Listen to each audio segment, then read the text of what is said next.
안녕하세요. 저는 얼마 전 사랑하는 사람과의 결혼식을 엎은 38살 미혼녀입니다. 결혼 생활을 해보기도 전에 예비 시댁과 문제가 생겼고, 그걸 해결할 수 없어서 결국 연을 끊게 되었는데요.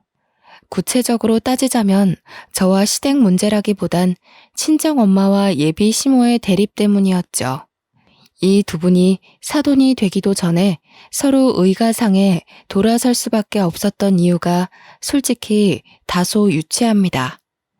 여기 사연들을 보니까 훨씬 괴롭고 기상천외한 일들이 많더군요. 제 글이 상대적으로 별일 아닌 것처럼 보일지 모르겠던걸요. 그만큼 사소한 이유로 틀어지게 되었다는 건데요. 저의 황당한 사연 한번 들어보시겠습니까?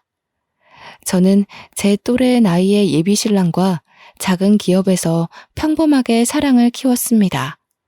사내 연애였다는 거죠.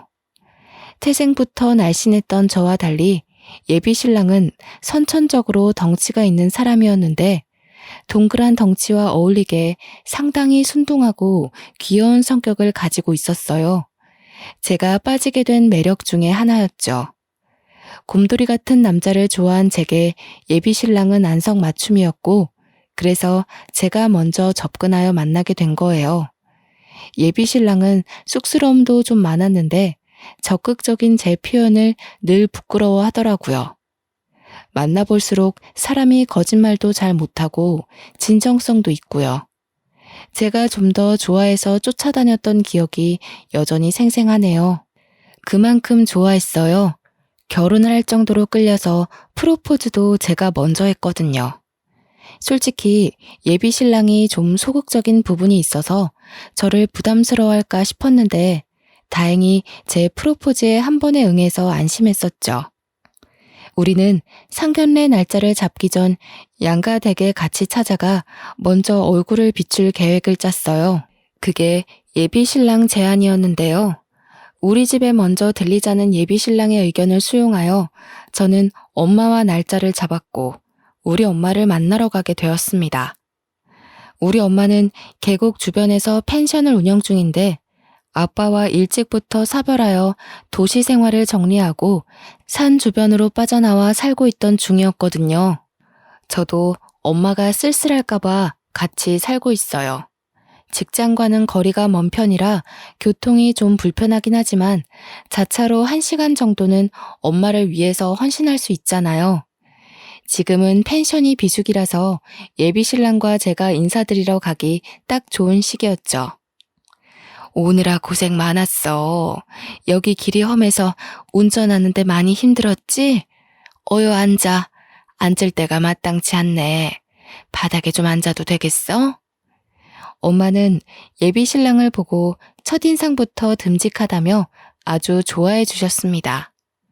예비 신랑도 엄마한테 잘 보이려고 원래 착한 성격을 더 착한 태도로 임하며 엄마 앞에서 바짝 긴장해 있었는데요. 그 모습이 얼마나 또 귀여웠는지 모릅니다. 엄마가 준비해주는 음식으로 간단한 식사를 하는데 예비 신랑은 가만히 있지를 못하고 계속 엄마를 돕더군요. 엄마가 가서 앉아 있어도 된다고 했는데도 엄마 뒤를 졸졸 따라다니면서 예쁜 짓을 알아서 잘도 했습니다. 저와 엄마가 보는 눈이 비슷했는지 엄마도 예비 신랑이 귀여워 죽는 겁니다. 안절부절하는 예비 신랑 모습에 엄마랑 둘이서 얼마나 배꼽 잡고 웃었는지 모릅니다. 그렇게 우리 엄마와 예비 신랑과의 첫 만남은 아주 좋았습니다. 예비 신랑도 엄마가 많이 웃어주니 좋은 사람 같다며 마음이 편했다고 하더군요. 예비 신랑이 예비 처가댁에 보여준 예의에 보답하고 싶어서 저도 예비 시댁을 뵙기 전 엄청 마음의 준비를 하였습니다. 잘 보여야 해서 머리부터 발끝까지 단정하게 풀 세팅했고요. 남편에게 미리 시부모님의 정보를 따내 예상치 못한 일이 없도록 대비하려고 노력했죠. 그렇게 시댁을 방문하는 날이 되었을 때였습니다. 그동안 단련했던 마음가짐을 한 번 더 단단히 하며 예비 신랑을 따라 집 안으로 들어갔는데요. 예비 시댁 식구들을 보고 좀 놀랐던 건 다름 아닌 풍채였습니다. 예비 신랑한테 시부모님이 뭘 좋아하고 싫어하는지, 어떤 며느리 타입을 선호하시는지 이런 것만 물어봤지, 예비 시부모님 외관에 관해서는 전혀 생각도 못했거든요. 아마 매일 우리 엄마와 함께 지내다 보니 시댁도 우리 엄마 정도의 체격이라고만 생각했던 것 같아요. 일반 사람들 체격이 그러하니까요. 예비 신랑이 저보다 2배 정도 넓고 큰 사람인데 예비 시부뿐만 아니라 예비 시모까지도 예비 신랑과 비스무리한 체형이더군요.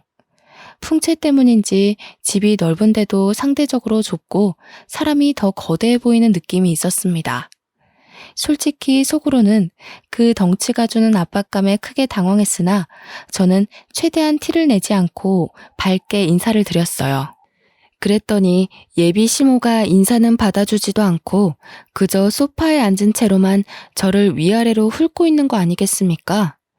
예비 시부가 대신 제 인사를 받아주고 앉으라고 말해줘서 저는 제대로 예비 시모의 눈길을 피할 수 있었습니다. 아가씨는 우리 아들 어디가 좋아서 결혼하려는 거예요? 혹시 우리 아들이 둔해 보여서 부려먹을 생각으로 결혼하려는 건 아니죠? 저 착한 애 머슴처럼 옆에 끼고 살면서 결혼 생활 편하고 싶은 마음에 이 결혼하려는 거면 잘못 생각한 거라고 말해주고 싶네요. 아닙니다, 어머님. 저 대호 씨랑 결혼하는 거 그런 이유 아니에요. 솔직히 제가 더 좋아해서 남편한테 매달리는 실정이에요. 오해 없으셨으면 좋겠어요. 그건 결혼해봐야 알지. 입에 발린 말을 누가 못하겠어요? 그런데 아가씨 몸집으로 우리 대우 밥이나 차려줄 수 있을지 모르겠네요. 애 낳아서 키울 체력은 되려나? 어디 건강에 하자 있는 건 아니죠? 자, 그런 건 나중에 결혼해서 상의하면 될 일이고 애들 저녁 시간 맞춰서 왔는데 밥은 먹어야지. 식사 준비 다 해놨거든. 이쪽으로 오너라. 예비 시모는 제가 그냥 마음에 안 나봅니다. 끝까지 인사도 받아주지 않고 다짜고짜 하는 첫 대화가 저런 식이라 저는 또 당황할 수밖에 없었어요. 예비 신랑한테 왜 예비 시댁 성격을 묻는 걸 깜빡했는지 모르겠네요. 옆에서 예비 시부가 예비 시모를 말렸기에 망정이지 그 뒤로도 예비 시모는 몇 번이나 저를 못마땅해 하는 말들을 툭툭 던지더라고요. 제가 한마디 하면 수십 마디의 툴툴거림이 돌아오니 마음 놓고 애교를 부릴 수도 없고 잘 보이려고 연습한 갖가지 질문들도 대거 속으로 삼켜야 했죠. 좀 많이 가시방석이더군요. 그런데 웬만하면 제가 마음에 안 들어도 그걸 이렇게까지 티내야 하는 걸까요? 시댁 인사는 처음이라 잘 모르는데 다른 집도 인사 가면 시댁에서 이 정도로 솔직하게 티를 내는지가 궁금하더라고요. 보통은 그 상대가 자리를 비우거나 없으면 뒷담을 하지 않나 싶었어요. 어쨌든 그날의 식사 자리가 아주 힘들었다는 겁니다. 한 3시간 정도 있었던 것 같은데 기가 너무 빨린 채 집을 나왔어요. 그래도 다행인 건 예비 시모의 눈초리에도 제가 정말 많이 애써서 일부러 더 밝고 에너지 있게 그리고 예의 차려서 한결같이 행동했거든요. 그랬더니 예비 시모의 경계가 조금 풀린 게 느껴지더군요. 집을 나서기 전에 작별 인사를 하는데 예비 시모가 운전 조심하라고 인사를 해주길래 그제야 저는 긴장했던 마음이 씻은 듯 내려갔습니다. 본래 성격이 좀 퉁명스러운 편이신 것 같더라고요. 자기 아들의 배우자가 될 사람을 보는 거라서 저렇게 나를 세운 거라고 봐요. 예비 신랑은 그날 저를 집에 데려다 주면서 엄청 사과를 하더라고요. 식사하는 내내 눈치를 보더니 자기 엄마 성격을 말 못해준 게 미안해서 그랬나 봅니다. 그러면서 하는 말이 우리 엄마가 원래 뭐든 좀 부정적으로 생각해. 다 의심하고 불평하고 좀 그래. 미안해. 미리 말해줬어야 했는데. 당황스러웠지? 너무 상처받지는 말았으면 좋겠어. 엄마가 말을 예쁘게 못해서 그렇지. 계속 지내다 보면 자기한테도 시엄마로서 잘할 거야. 괜찮다니까 그러네. 이런 사람들 있으면 저런 사람들도 있는 거지. 나도 직장 생활 해봐서 알잖아. 그런 분들은 자기도 모르게 나오는 행동들이라서 다 이해해. 어머님도 본래 그런 분은 아니신 것 같던데. 우리 나올 때 인사 받아주는 거 못 봤어? 이런 식으로 차근차근 풀어가면 될 거야. 저와 예비 신랑은 끼리끼리 만난다는 말을 많이 들었는데요. 예비 신랑 인품이 순둥한 것처럼 저 또한 배려심 깊고 마음 따뜻하다는 칭찬 많이 들었어요. 이런 제 성품은 온전히 엄마로부터 물려받은 성격이라고 해도 과언이 아닌데 엄마가 늘상 입버릇처럼 제게 하던 말이기 때문에 이렇게 이해심 깊은 사람으로 자랄 수 있었던 거예요. 니네 아빠가 늘 하는 소리가 있는데 절대 사람을 겉모습 보고 판단하지 말라는 거야. 이런 사람이 있으면 저런 사람이 있고 이렇게 생긴 마음이 있으면 저렇게 생긴 마음도 있을 수 있는 거지. 내가 이해할 수 없는 사람이라고 해서 그 사람을 나쁘다고 할 수는 없어. 세상에서 제일 나쁜 사람이 어떤 사람인 줄 아니? 나의 소중한 것을 함부로 여기는 사람. 아빠라는 사람은 제가 너무 어릴 때 돌아가셔서 어떤 사람인지 잘 몰라요. 늘 엄마 입으로 들어서 아빠는 이런 사람이구나 하고 이미지를 상상했을 뿐이었죠. 제 생각이 맞다면 아마 아빠도 엄마처럼 좋은 사람이었을 거라고 봅니다. 양가 댁을 다녀오고 난 후 바로 다음 달 저희는 상견례를 잡기로 했습니다. 어차피 결혼식은 연말이었고 다른 준비는 차차 하면 되었거든요. 어른들께 인사드리는 건 최대한 빨리 하는 게 예의라고 보고 서로 날짜 되는 날을 찾다 보니 다음 달이 가장 빨랐죠. 저희는 양가 부모님께 약속 정보를 알려드린 후 분위기 괜찮은 일식집에서 상견례를 하게 되었습니다. 저희 엄마는 펜션을 운영하기 때문에 평소 편한 옷차림만 즐겨 입었는데 이번에 상견례를 위해 제가 옷 한 벌 맞춰줬는데요. 엄마랑 같이 손수 백화점까지 가서 구매한 브랜드 옷인데 그 옷을 입어봤을 때 직원들이 저희 엄마 보고 모델 같다고 너무 날씬하고 예쁘다고 엄청 칭찬해 주더라고요. 제가 봐도 엄마는 참 곱게 나이가 드셨어요. 험한 펜션 일을 하는데도 피부가 고우시고 주름도 나이에 비해 적었거든요.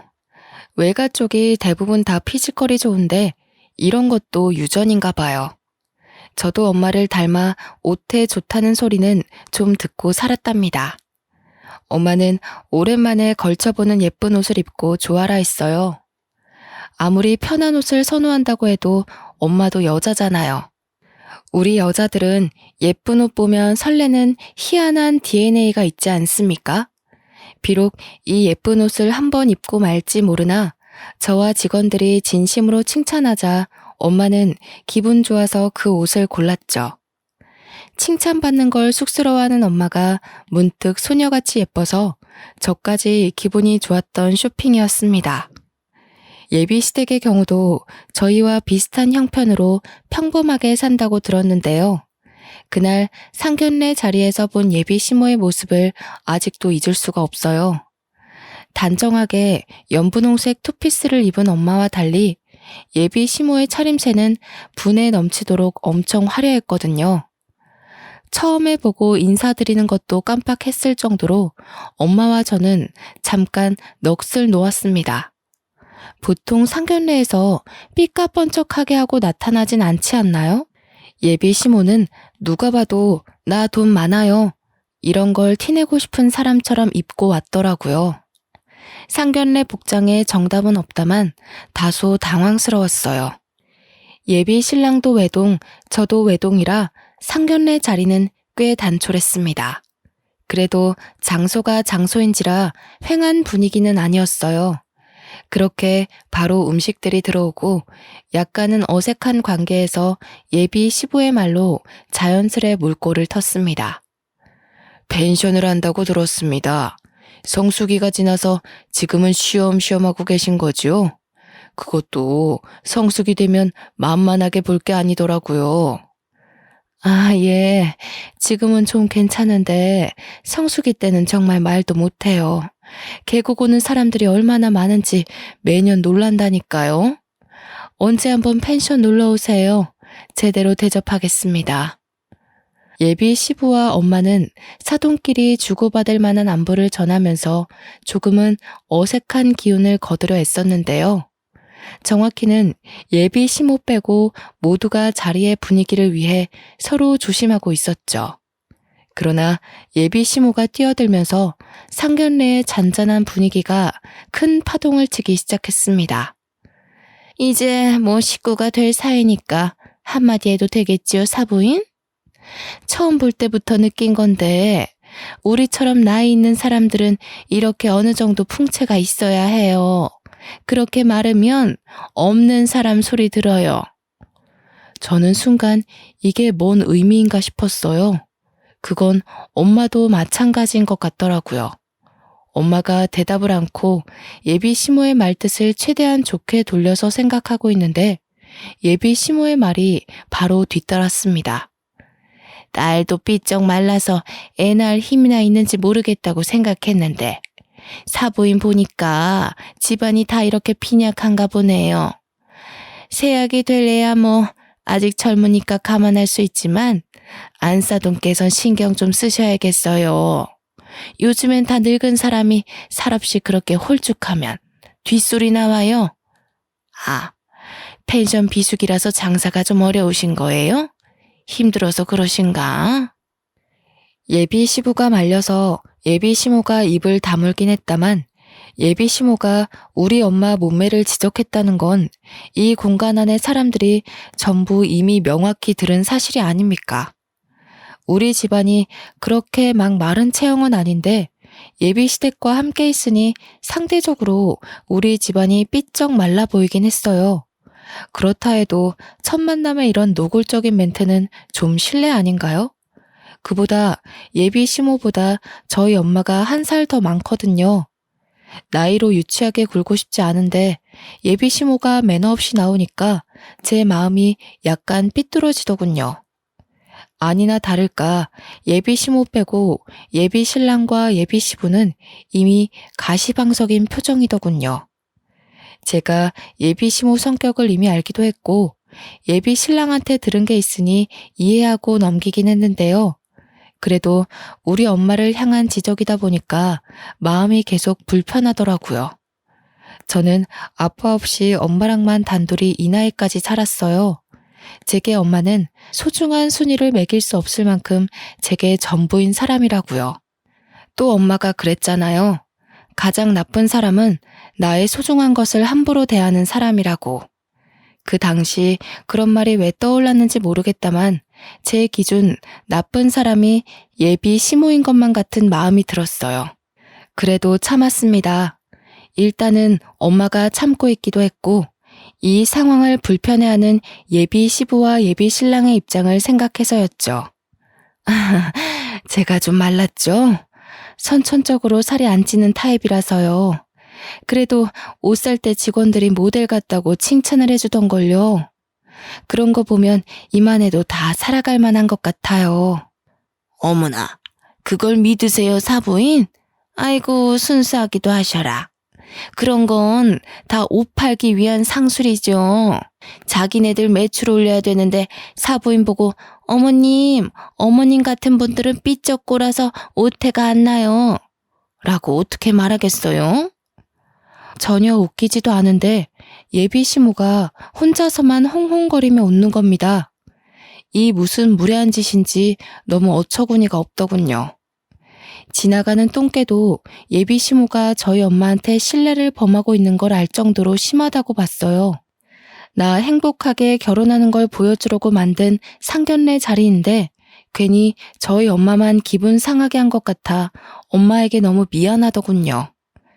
차라리 그 자리에서 참지 말고 예비 시모한테 한마디 해줄 걸 그랬어요. 지나고 나니 그 자리를 그냥 넘긴 것이 후회가 됐습니다. 상견례가 끝나고 저와 예비 신랑은 엄마한테 사과를 했어요. 엄마는 좀 불쾌한 것 같았지만 말로는 괜찮다며 먼 거리의 본가를 혼자 돌아가셨죠. 그 후 솔직히 예비 신랑과 조금 다퉜습니다. 다퉜다기보단 제가 일방적으로 신경질을 낸 거네요. 예비 신랑은 자기 엄마 잘못을 알고 있어서 그런지 한마디도 못하고 중간중간 미안하다고만 했고요. 그러고 나서도 예비 시모한테서 근근한 시비가 있었지만 저와 예비 신랑의 결혼 준비는 무탈하게 계속 진행되었습니다. 예비 시모가 벌써부터 불편했으나 아직은 예비 신랑을 많이 사랑했기 때문이었죠. 웬만해선 예비 시모와 엄마를 마주치게 안 하고 싶었는데 결혼식에 입을 양가 부모님 옷을 선물로 드리려다 보니 어쩔 수 없이 또 한 번 만남을 가지게 되었는데요. 저는 이런 날을 만든 걸 지금도 뼈저리게 후회하고 있어요. 이날만 아니었다면 저희 엄마가 변을 당하는 일은 없었을 텐데 말입니다. 엄마는 이번에 롱치마와 가디건의 일상복을 입고서 서울로 왔고 예비 시모는 또 졸부처럼 한껏 치장하고 왔더라고요. 첫 만남으로 집에 인사 갔을 때만 해도 저희 엄마와 비슷한 류의 옷을 입고 있어서 몰랐는데 예비 시모는 밖에 나올 때마다 일어나 봅니다. 그게 또 낙인가 보다 하고 넘기려고 했는데 아니나 다를까 예비 시모가 또 참지 못하고 저희 엄마를 보고 입을 놀리는 겁니다. 각자 엄마 옆에서 나란히 걷고 있던 우리도 당연히 들을 수밖에 없었는데요. 어머, 사부인, 옷이 그게 뭐예요? 안 그래도 홀쭉한 사람이 그렇게 추리한 옷 입으니까 정말 없어 보이잖아요. 제가 지난날 뭐라고 했습니까? 우리처럼 늙은 사람들은 살집이 있어야 한다니까요. 예, 압니다. 그런데 옷 보이는 게 중요한가요? 안사돈께서도 아실 거 아니에요? 우리 정도 되면 젊은 애들이랑은 달라서 혈액순환이 크게 중요하잖아요. 몸이 갑갑하면 좀 불편해서 저는 이런 편한 옷이 좋네요. 저희가 목적지에 도착할 때까지 예비 시모는 계속 자신과 우리 엄마를 비교하면서 엄마의 외관을 계속 지적질했습니다. 그걸 듣고만 있는데 한 번씩 화가 나더라고요. 솔직히 예비 시모 몸매가 누구를 지적할 만큼 훌륭하지 않거든요.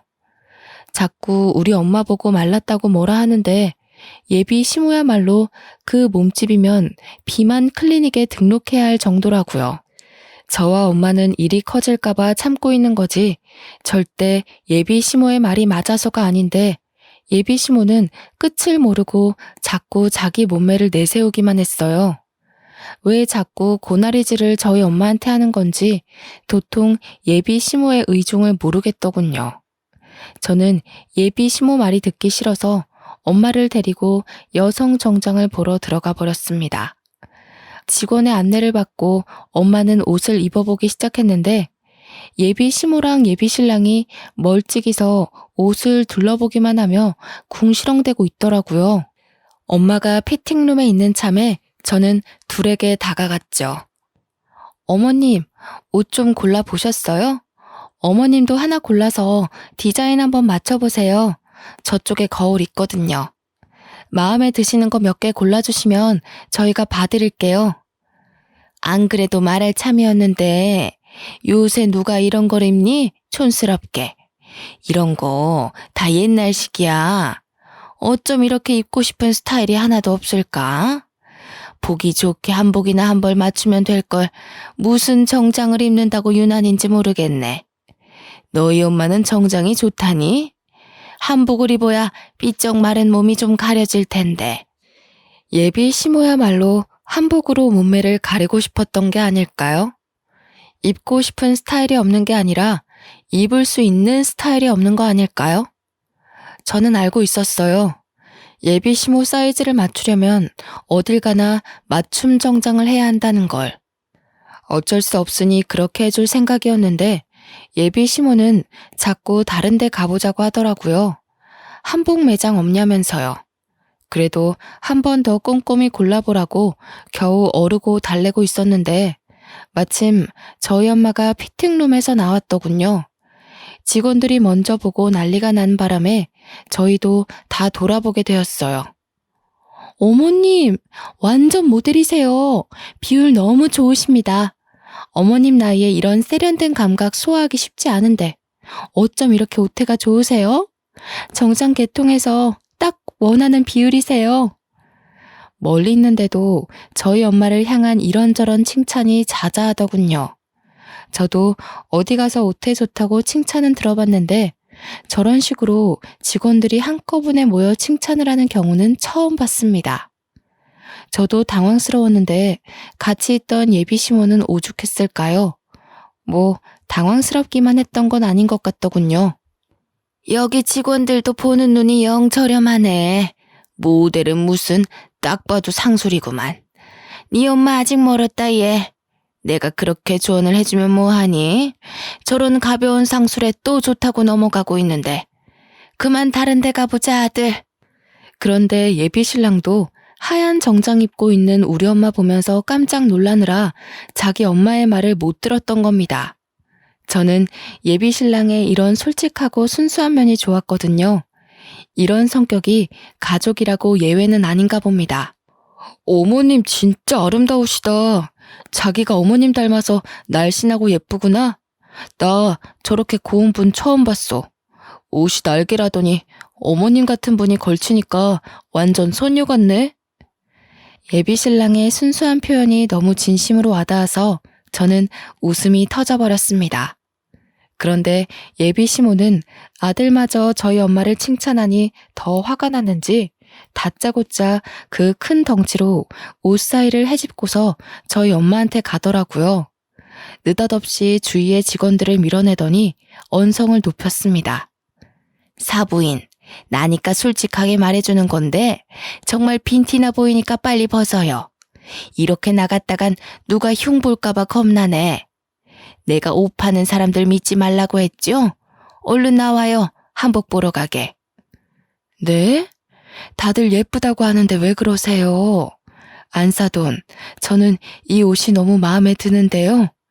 안사돈은 한복으로 하세요. 저는 다른 색상도 몇 개 입어보고 정장으로 할까 싶네요. 못 산다 못 살아. 제가 이런 거 다 상술이라고 했잖아요. 다 큰 어른이 그런 말도 못 거르고 어떻게 살아왔대요? 멀리서 애들이랑 지켜보는데 애들이 차마 말을 못하는 것 같길래 제가 나서서 알려주는 거라고요.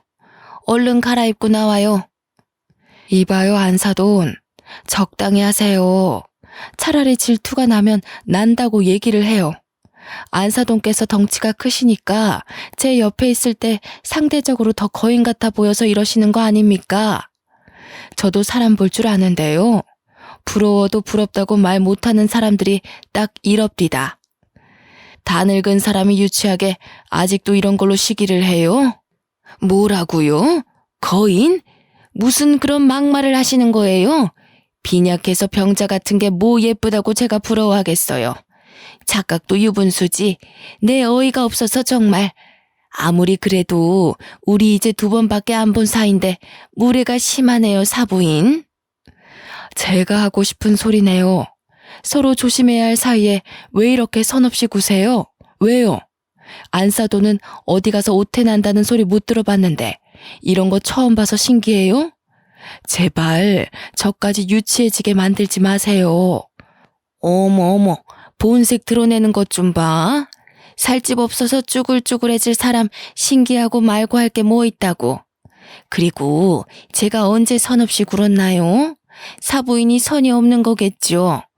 말이 아다르고 어다르다고 저는 조언을 한 거고 사부인은 저를 모욕한 거지요. 알았어요, 알았어. 확실히 덩치 때문에 목청도 크네. 공공장소니까 직원들 곤란하게 하지 말고 소란 그만 피웁시다. 아가씨, 이 옷 마음에 드네요. 그냥 이걸로 할게요. 엄마가 예비 시모를 무시하며 직원에게로 말을 돌리는데 일이 거기서 멈췄다면 우리 결혼이 말아먹진 않았을까요? 예비 시모는 쪽팔렸던 건지 억울했던 건지 얼굴을 확 붉히면서 자기를 돌아선 엄마의 어깨를 밀어버렸습니다. 말 그대로 말라서 힘이 없던 저희 엄마는 그 큰 덩치가 주는 파워에 못 이겨 휘청하고 엉덩방아를 찢고 말았죠. 제가 봐도 너무 사정없이 넘어가 버린 모양새였죠. 너무 놀랐던 저는 급하게 쫓아갔고 뒤따라온 예비 신랑도 예비 시모를 말렸어요. 저희 엄마는 넘어진 부위가 아픈지 몇 번을 앓다가 얼굴이 빨개져서 이게 뭐 하는 짓이냐고 소리를 질렀는데요. 거기다 대고 예비 시모가 하는 말이 참 기가 막히더군요. 아이고, 꽃이네. 그렇게 말라깽이처럼 삐쩍 마르니까 중심도 제대로 못 잡고 넘어지는 거예요. 좀만 더 나이 먹으면 걸어 다닐 수는 있겠어요? 나중에 10년 있다가는 요양병원에서 휠체어나 타셔야겠는데? 옷이 이쁘면 뭐하나? 사람이 다리도 튼튼하고 체격이 있어야지. 다친 사람 앞에서 저런 말을 할 수 있다는 게 저는 무척 충격이더라고요. 심지어 지금 예비 신모는 가해자예요. 그런데 끝까지 자기 잘못을 자각하지 못하고 엄마를 계속 지적하네요. 직원들도 이런 상황을 처음 봤는지 충격으로 놀라서 말을 잃은 것 같더군요. 모두가 나서서 급하게 저희 엄마를 부축해 주는데 엄마 상태가 생각보다 많이 안 좋아 보였습니다. 평소에 남의 도움받는 걸 마다할 만큼 씩씩한 엄마가 중심을 못 잡고 안 되겠다며 다시 주저앉아 버리더라고요. 꼬리뼈랑 허리가 너무 아프다고 하는데 다리에 힘이 쭉 빠져서 나중에는 앉아있는 것도 못하고 들어 누우셨습니다. 백화점 바닥이 대리석으로 되어 있기도 했고 피팅룸 주변에 낮은 선반들이 많았기에 잘못 부딪히면 골절될 만큼 위험한 환경이긴 했거든요. 저는 너무 놀래서 바로 119를 불렀어요. 그 와중에도 예비 시모는 궁시렁궁시렁 대고 있었는데요. 아이고 사부인, 오바 좀 하지 마세요. 그런 방법으로 나 한번 이겨 먹어보겠다고 그러는 것 같은데 산구석에서만 살아서 잘 모르나 봐요. 그런 것도 다 옛날식이에요. 좀 그만하세요, 어머님. 사람 다쳤는데 그런 식으로밖에 말씀 못하세요? 어머님 때문에 저희 엄마 다친 거잖아요. 어머님 덩치가 그렇게 사정없이 밀어버리면 세상 어느 사람이 안 다치겠어요? 도무지 참을 수 없어서 저 한마디 했거든요. 예비 시모가 제 버르장머리까지 논하면서 뒷목을 잡더군요. 그때 머지않아 구급대원 들어와서 엄마를 살피며 들것에 실었어요. 함께 있던 예비 신랑은 얼굴이 새하얗게 질리더니 지 엄마 등짝을 퍽퍽 때리는 겁니다. 예비 시모도 그때는 조금 큰일인가 싶었는지 구급대원한테 뭐냐고 진짜 다친 거냐고 슬쩍 묻는 겁니다. 저는 따라오겠다는 예비 신랑한테 화를 내면서 너네 엄마나 챙겨서 집에 가라고 해버렸습니다. 그렇게 근처 대학병원 응급실에 급하게 왔는데요. 엑스레이랑 간단한 검사를 마치고 의사를 대면했는데 의사가 꼬리뼈 골절이라고 하네요. 근육도 놀래서 이완주사랑 함께 약도 처방해주고 통증도 심할 테니 입원하고 누워만 있는 게 좋겠다고 해서 당일 입원 수속도 밟았습니다. 그리고 정신없어서 몰랐는데 엄마 머리까지 혹이 생겼더라고요. 아마 넘어질 때 머리도 부딪힌 것 같았어요. 그래서 추가로 MRI 검사까지 마쳤습니다. 그런데 저희 엄마가 진통제를 맞아도 꼬리뼈를 너무 아파해서 그 부분을 여쭤봤더니 의사는 아무래도 선천적으로 뼈가 약한 분이다 보니 충격에 더 영향을 많이 받았을 거라고 나중에 경과보고 수술이 필요할 수도 있다고 하지 뭡니까. 저희 엄마 정말 건강하게 지내셨거든요. 혹시 자기가 저한테 짐이라도 될까봐 늘 건강관리를 해오시던 분이었어요. 한 번도 수술대 근처를 갈 일이 없던 게 저희 엄마인데 생판 남이나 마찬가지인 예비 시모 때문에 엄마 건강에 적신호가 생겼다고 하니까 참을 수 없이 화가 나더군요. 주체할 수 없는 분노에 예비 신랑한테 당장 전화했습니다. 우리 엄마 꼬리뼈 골절됐어. 넘어지면서 행거 쪽에 머리 부딪히는 바람에 혹도 생겼다고. 나 더는 못 참겠거든?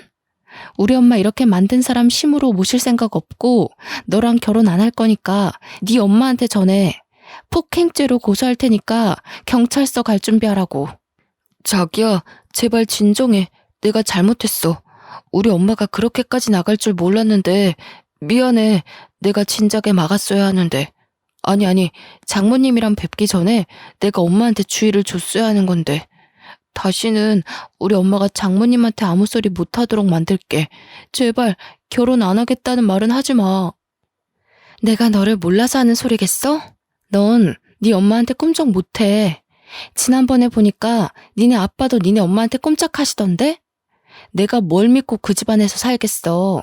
차라리 나를 다치게 하지. 난 우리 엄마 손대는 사람이랑 더는 상종하고 싶지 않아. 자기 엄마가 그렇게 행동하는 사람인 줄 알면 아들인 자기가 맞거나 남편인 예비 시부가 진작에 바로 잡아놨어야 하는 거 아닌가요? 예비 시모가 대놓고 우리 엄마를 모욕하는 걸 둘 다 지켜보고만 있었잖아요. 이건 착한 걸 떠나서 비굴한 거라고 봐요. 저딴 식으로 남들한테 피해주면서 자기 자존심 세우는 인간 말종인 아줌마나 그걸 말리지 못해 전전긍긍하며 기죽어 사는 남편이나 그걸 그대로 보고 자랐을 아들이나 다 결국엔 같은 근본일 거란 생각이 들더군요. 저도 저지만 저희 엄마를 저런 집안과 사돈 맺게 할 수 없었습니다.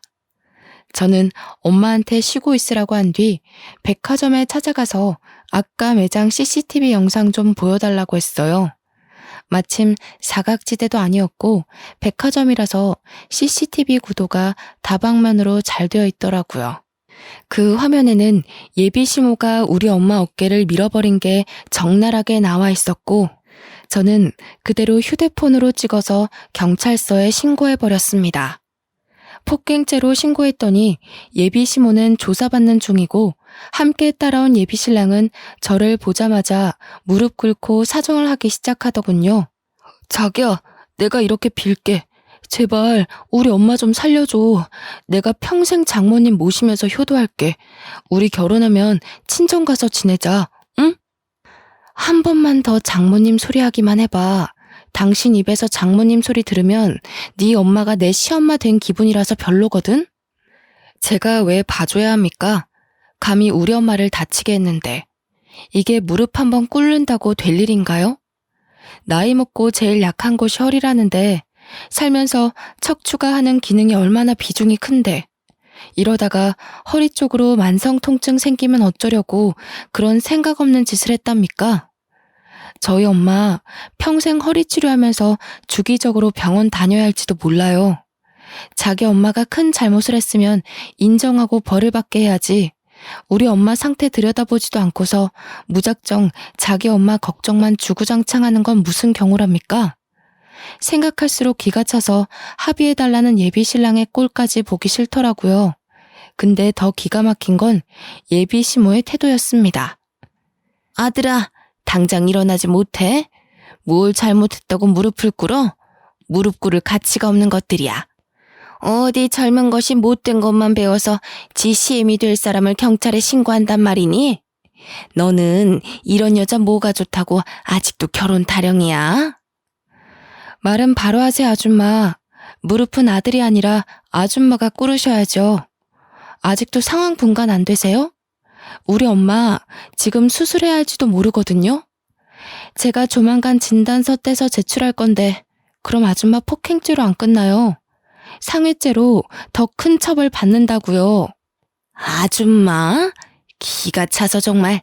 니네 엄마가 홀쭉해서 뼈 부서진 걸 왜 내 탓하니? 그래서 내가 평소에 살 좀 찌우라고 한 거야. 다 늙은 지엠이 건강 생각해줬으면 고맙다고 엎드려서 절이나 할 것이지. 버르장머리 없게. 뭐가 그렇게 잘나서 자꾸 자기 몸매 과시하는지 모르겠는데요. 아줌마 건강이야말로 급해 보이거든요.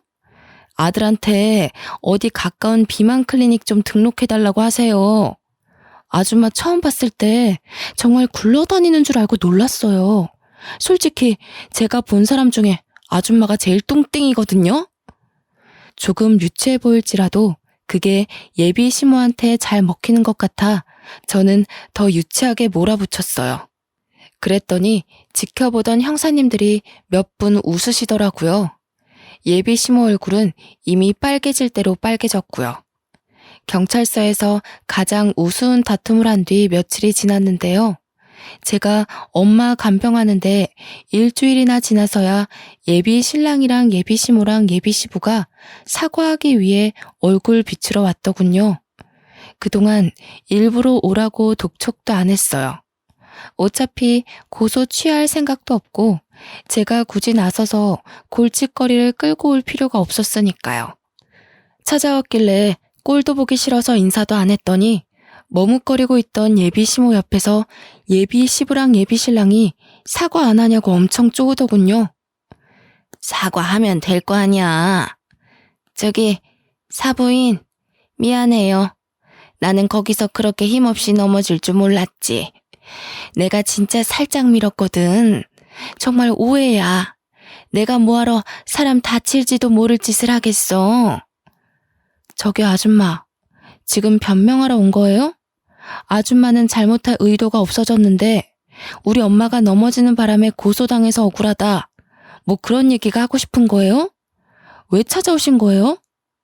어처구니가 없어서 따져드니까 예비 시부랑 예비 신랑은 아무 말도 못하고 있고 예비 시모만 비죽거려가며 미안하다고 우물쭈물 또 사과를 하는 겁니다.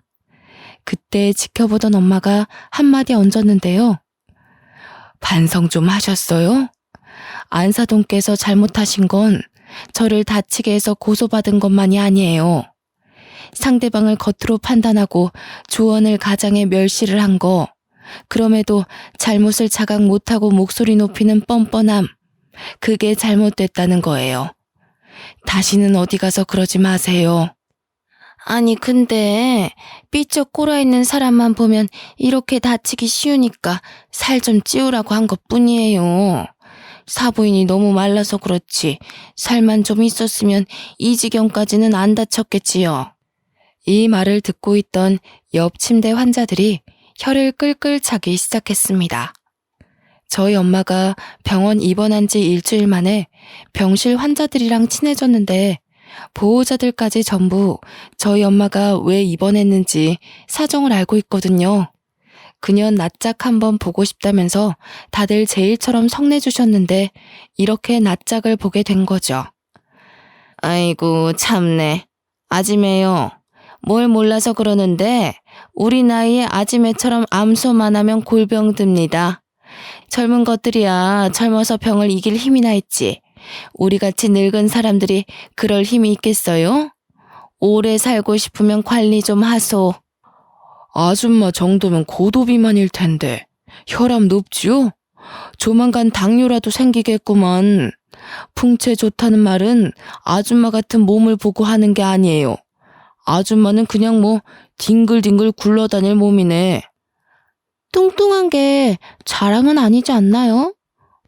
오히려 이쪽 분이 몸에 장근육도 있고 건강하던디. 의사 선생님도 이 짝 보고 평소 운동신경이 있는 덕에 이만한 거라고 하더이다. 어이가 없어서 원. 무슨 운동신경이요? 말라 비틀어진 인형같이 쓰러지더니만 참나 웃겨. 아직 상황 파악이 안 되시나 본데 세 분 다 무릎 꿇고 사정해도 모자라요. 형사고소 들어갔다면서요? 합의 안 되면 벌금 많이 물 텐데. 치료비까지 물어야 돼요. 돈 없으면 징역살이 할지도 모를 판인데 지금 그렇게 장난식으로 사과할 게 아니에요. 돈도 없는 사람들 같구만. 아줌마, 이 병원 오는데 메이커 덕지덕지 얹고 온 거 보니까 돈 많은 척 보이고 싶었나 본데 우리 아들이랑 며느리가 여기 의사거든요. 요즘 돈 많은 사람들 그렇게 안 입어요. 더 감추지. 병실 내 환자랑 보호자분들이 전부 저와 저희 엄마 편을 들어서 적극적으로 공격을 해주는데 너무 속이 시원하더라고요. 아무 말도 못하고 표정 썩어있는 예비시 목골이 참 보기 재밌었어요. 더 할 말 없으시면 나가주시겠어요? 여기 환자분들 안정 취해야 되는데 그 큰 덩치로 입구를 막고 있으니까 보기만 해도 영 피로해서요. 이제 법적으로 해결할 일만 남았으니까 볼 필요도 없을 것 같은데 앞으로 찾아오는 일 없도록 해주세요. 아무 말 못한 예비시모는 자존심 무척 상해하면서 먼저 병실을 박차고 나갔습니다. 예비시부랑 예비신랑은 저희한테 미련이 있는 것 같았는데 저는 끝내 돌아보지 않았죠. 저런 아줌마가 제 시모가 되었을 생각만 하면 자다가도 벌떡 일어날 지경이에요. 결혼이란 거 남편 하나 보고 할 수 있다고 생각했는데 역시 결혼은 집안 문제였네요. 그 후로도 저희 엄마는 한 달 넘게 입원 중입니다. 치료비가 점점 늘어나니까 그쪽에서도 안 달랐는지 하루에 한 번씩 전화 와서 합의금 점점 높여 부르더라고요. 절대 합의해 줄 생각 없어요. 저희 엄마 허리가 하루아침에 일이 망가졌는데 그깟 돈으로 상황 무마시키는 건 말이 안 되니까요. 잘못을 했다면 그 대가가 얼마나 무서운지 느껴봐야 다시는 이런 짓 안 할 거 아닙니까? 진심으로 반성해도 봐줄까 말까인데 돈이면 다 되는 줄 아는 저 심보도 참 마음에 안 드네요. 합의고 뭐고 10년이 걸려도 안 해줄 생각입니다. 제 사연 읽어보니 어떠신가요? 다소 아이들 싸움 같기도 하죠.